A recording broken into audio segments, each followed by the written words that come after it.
Alright, so I'm just gonna rant a little here.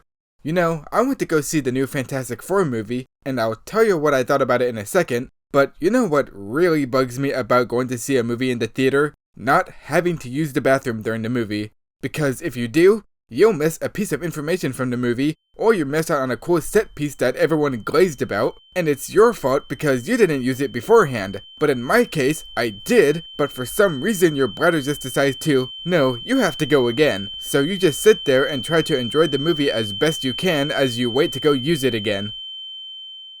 I feel like I should make a separate video about things that bother me while going to the movies. Maybe someday. But anyways, the Fantastic Four First Steps was pretty good overall. Now, as much as I was very familiar with this family of heroes, it wasn't really something I knew from a dynamic standpoint. I only knew them because of one relatable factor. I am in fact part of a quadruplet. So when I was younger, I think our dad sometimes called us the Fantastic Four, despite me not having much knowledge of who they are other than the fact that they were just another group of Marvel heroes. But as a person who has been invested in this whole Marvel universe for as long as I can remember, I was pretty excited to see how the MCU is going to handle Marvel's first family, as they like to call it.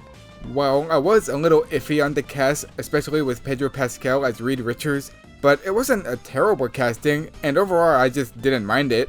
But I was just praying and hoping that this movie will stay consistent for getting back on getting good MCU movies. So yeah, after we've waited for what feels like forever ever since this was announced, yeah, this movie is pretty fantastic, pun intended. I feel like it's one of the most unique MCU movies that they've made so far, especially with how they went with the aesthetic with this movie. The whole retro vibe that this movie had going for, it really fits with this version of the Fantastic Four. I was a little worried when the first act started and that they were still using the retro 60s vibe. I just hope that they didn't use that to overshadow all of the dramatic bits of the story. While I didn't mind it, and I still thought it was pretty unique, but it was just something that they would use maybe for a certain moment in the movie, which they did. This movie just had a really good balance of the Fantastic Four being together as a family and just hanging out, to the second act being the biggest in scale that I've seen from an MCU movie by far. Especially with the scenes with Galactus. Oh my god, I was just in awe with how he's presented. I went to see this in an IMAX theater, and just seeing him on that big screen just feels like he's towering over you, and you, the audience, just feels small in comparison.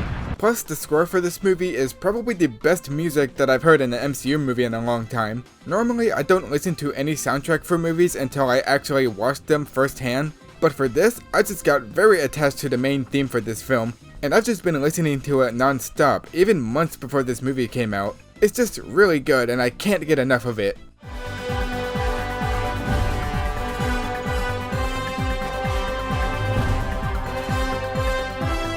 And I really like that this movie is a bit more dramatic than it needs to be. Like, you can feel the Fantastic Four just stressing, because this is bigger than anything that they've ever faced before. And they come up with all of these solutions in a way to protect the planet, but also the people as well, because a lot of people look up to them, and that the townspeople are just in a position where it feels like they don't have much time.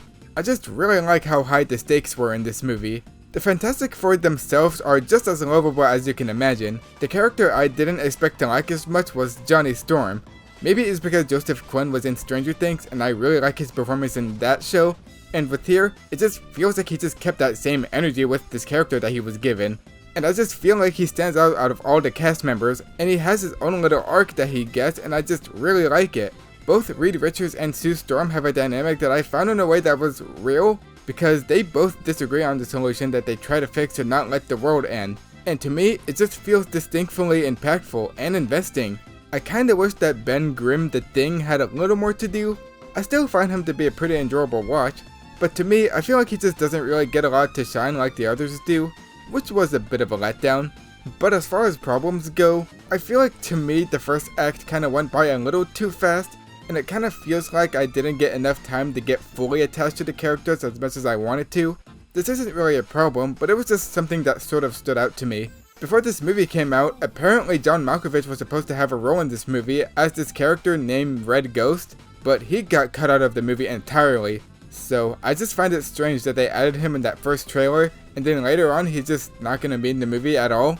I just find that very strange. But yeah, after watching this and Thunderbolts, I think it's finally safe to say that the MCU is back on track, especially with that mid-credit scene. Oh my god, I'm just so excited to where this will lead from here. So yeah, I'm giving the Fantastic Four First Steps an 8 out of 10.